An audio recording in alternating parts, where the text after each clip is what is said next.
In this episode, we'll be asking, where does suffering come from? Did God invent it? What's it got to do with us? How can we learn?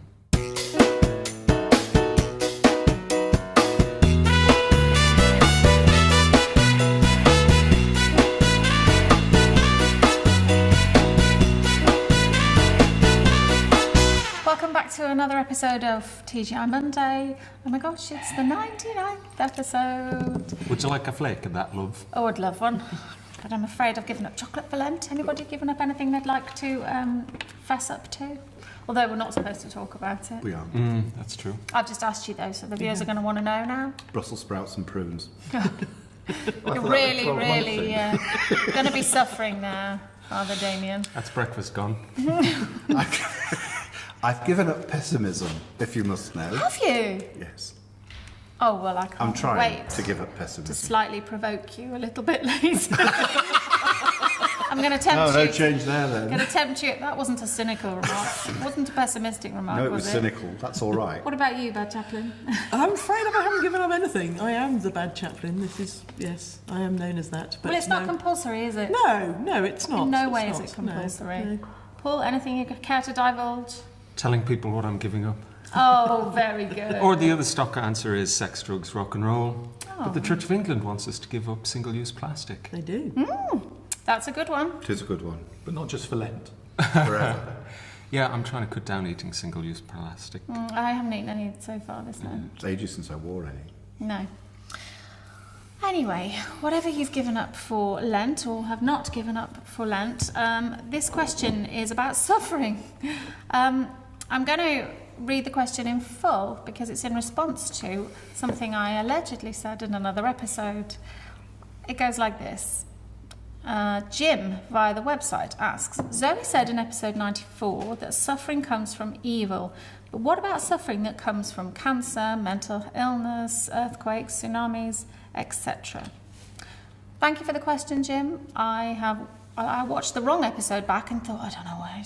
And then I watched 94 and I still couldn't see it. But then I started trawling through older episodes and we've talked about this stuff a bit, really. So, you know what I already started saying. So why don't you answer the question for Jim? Oh gosh.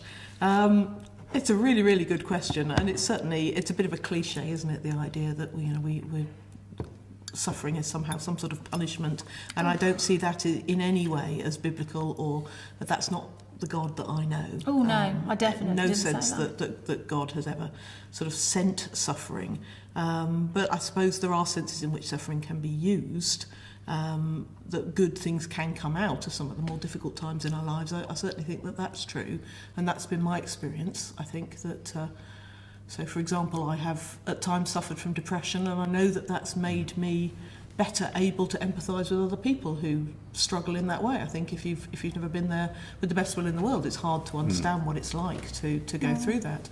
So I know that there are things about me that have resulted from suffering that are things that I value. So in that sense, I think good things can come out of suffering, but I certainly don't think that suffering is ever sort of caused or sent because we're evil or because we're bad. Oh no, okay.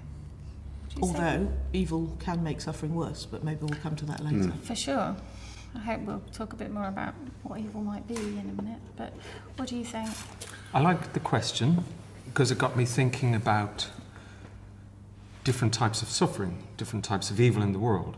So we've got people inflicting suffering on others, so war, murder, rape, theft, so on.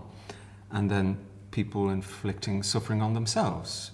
So you live an unhealthy lifestyle, you pay the price through disease. You know, if you smoke incessantly, you're likely to get some sort of respiratory disease or lung cancer or whatever. Although we should add that plenty of people get lung cancer without ever smoking a single cigarette in their A number lives. of people don't who do. Yes, of course. There's that, well, Grandad smoked like 60 a day his whole life. Yeah. That's right. And then I thought about, well, the suffering in nature. So tsunami wipes out lots of people. And I remember the Boxing Day tsunami a few years back, where some people, thousands upon thousands of people were killed. And I heard some, frankly, loony Christians saying, oh, this is God's wrath upon them because there's so many gays living there. And I thought, what?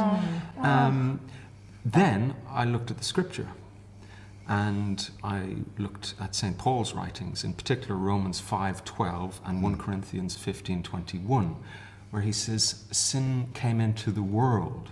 Not sin came into our hearts or people, it's that the world is completely fractured or disrupted by sin. And I thought, that's interesting. You know, whether you take it literally or not, the Garden of Eden is that kind of a utopia, a heaven on earth. And then it gets broken and it permeates not just through people, the sins of the father becoming the sins of the son, you know, learned behaviors, but that the whole of nature has this Disorder. evil running through it.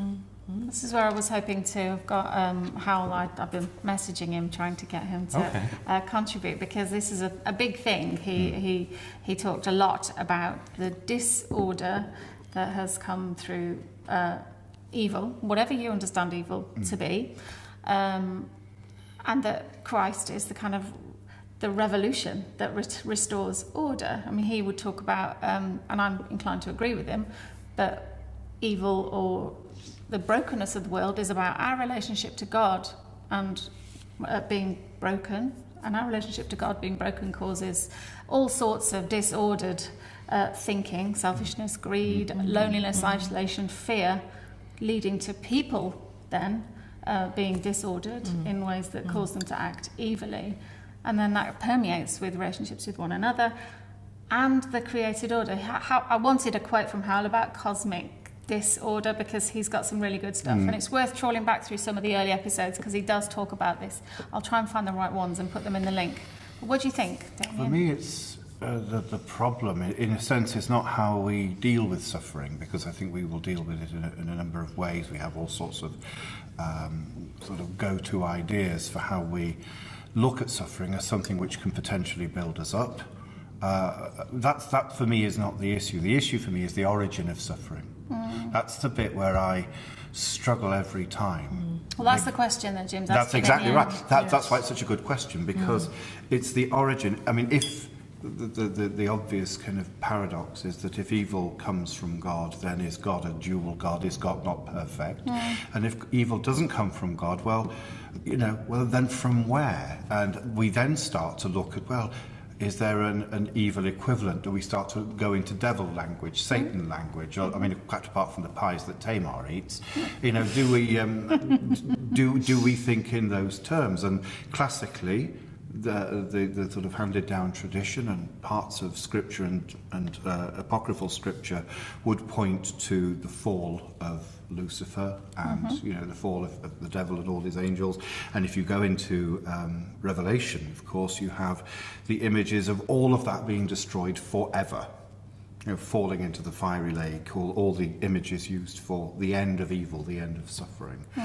Suffering is present reality, and Jesus suffers for us and with us and goes to the cross so that our attitude to suffering may be different, and that in the end we might be liberated from its worst effects. But the origin of suffering for me still remains that unreachable mystery. Well, when people ask me about the origins of suffering, I'm not saying I understand it, but the closest analogy I can give is a loving parent that loves their child so much they teach them to ride a bike, and they give them that freedom. Now, when I ride my bike, my dad still isn't there holding the saddle behind me, which a loving parent wants to do, so you don't want them to fall off. But to give them the gift of freedom from love, you have to realise that that's a freedom to fall and get it wrong. Makes people very vulnerable. Love requires vulnerability, doesn't it? And again, I've just got Howell's. He's very good at putting things in really short sentences, which I'm terrible at. But he would talk often about how actually suffering is slightly an inevitable consequence of love, because we make ourselves vulnerable. Yes, indeed. But that doesn't really explain the question that Jim's asking. The origin. It really doesn't. No. One of my theories on this is for us to be able to experience an infinity of perfection, we only appreciate that in its fullest through a lifetime of imperfection. It's just an idea. There's certainly something, I think, to be said about evil affects the consequences of suffering. So if I fall down tomorrow and break my leg, that's not because of evil in the world, but my experience of that suffering is very different here than it would be if I was living in a refugee camp or in a shantytown or even in New York and unable to afford health insurance. So actually, injustice perpetuates suffering. See, that sort of stuff. And even environmental. It's our abuse of the resources that we've got, our lack of equality when we deal with one another, politically, ethically, religiously, globally, all of that stuff, that's really clear to link back to people. But natural disasters still do leave us with big questions. And actually, I'm, Jim, not very comfortable with saying, oh, well, it's this. And there are Christians out there who will tell you, oh, well, it's this. But I'm not one of them, and it doesn't look like you are either. And you used to train vicars for a living. Oh my God! That doesn't mean I have a complete wisdom where salvation history is concerned. But what I will... You know the many theories, I think there is a theory which is about life as pilgrimage, life as spiritual journey, and that we are growing and building towards what John Henry Newman called the final me, and that we are perfected, in some sense, by suffering. Sure. So that's another angle on it. Sure, so we are working out. We're works learning, in progress. Which is probably quite a helpful way to end.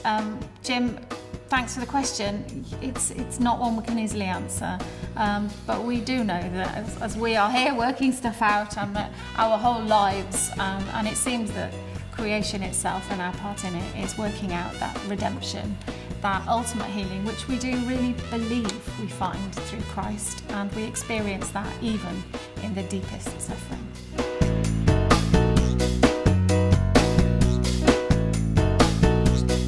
Bad chaplain. I have a feeling. Go for a bad chat. Laugh when I'm about to do a tail end of a very serious event. Thank you very much for watching. If you've got any thoughts on the subject, we'd love to hear from you, or any other questions that you have. Join us next time for our 100th episode.